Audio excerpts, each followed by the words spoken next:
Have you ever been told not to do something just because it might bring bad luck? Well, growing up in China, I heard things like that all the time. Hi everyone, I'm Kiki, and today I'm going to share one of the Chinese superstitions I heard over and over again growing up in China. Let's get into today's superstition.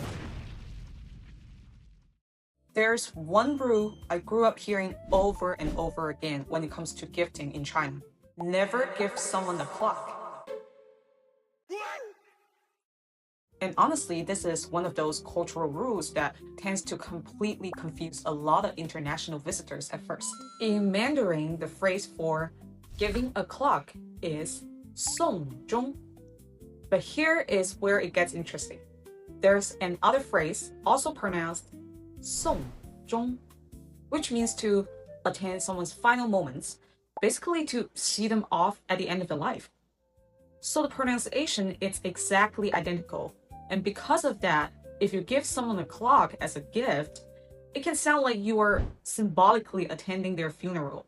And this is taken very seriously. In fact, clocks are widely considered one of the worst gifts you can give in Chinese culture. The key issue is the act of giving itself, the word song. Owning a clock? Totally fine.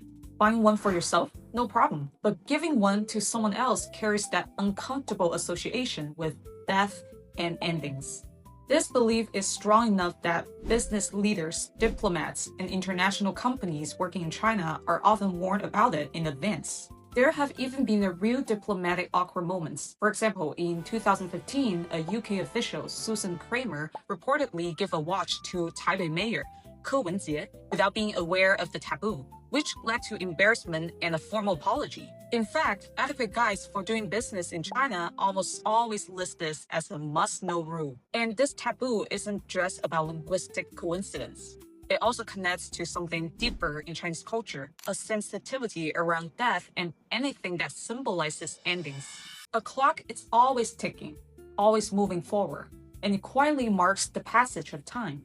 And in a symbolic way, it can feel like a reminder of something most of us would rather not think about too often, that time is limited. Since we're talking about gifts, I thought it would be interesting to also go over a few things you should probably never give someone in China, and the cultural meanings behind them. First, shoes. In Mandarin, the word for shoes, 鞋, sounds very close to another word, 邪, that means evil or bad luck. Because of that, giving shoes as a gift can feel like you are wishing bad energy or misfortune on someone. But there's another layer to it too. Shoes are what we use to walk away. So symbolically, giving someone shoes can imply you want them to walk out of your life. That's why, especially in romantic relationships, giving shoes can be seen as a bad sign, almost like you're suggesting a breakup. Second, umbrellas. The word for umbrella, 伞, sounds like another word, 散, that means to separate or to break apart. So giving an umbrella can unintentionally send a message that you want distance or even that the relationship might end. Because of this, umbrellas are often avoided as gifts, especially between couples or close friends. It might seem harmless, but culturally it carries a pretty unlucky meaning. Third, pears.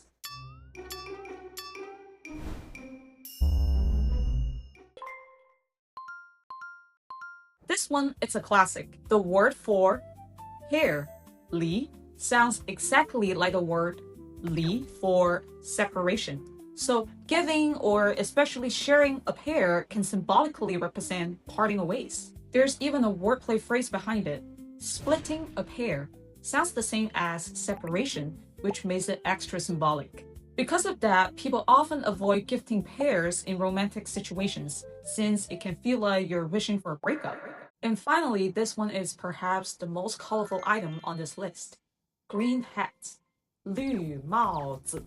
In Chinese culture, a man wearing a green hat symbolizes that his wife has been unfaithful. It's a very old cultural association that developed over time, and today it still carries a strong emotional meaning. Because of that, wearing or gifting a green hat is a big taboo for men in China. Even something as simple as a green baseball cap can make people feel uncomfortable or lead to awkward reactions. There was even a case back in 2021 where a Chinese celebrity, Jia Chenggu, was spotted wearing a green hat in public, and it instantly sparked a lot of discussion online because of this cultural meaning. So yeah, in Chinese gift-giving culture, it's not just about what you give, it's also about what it represents.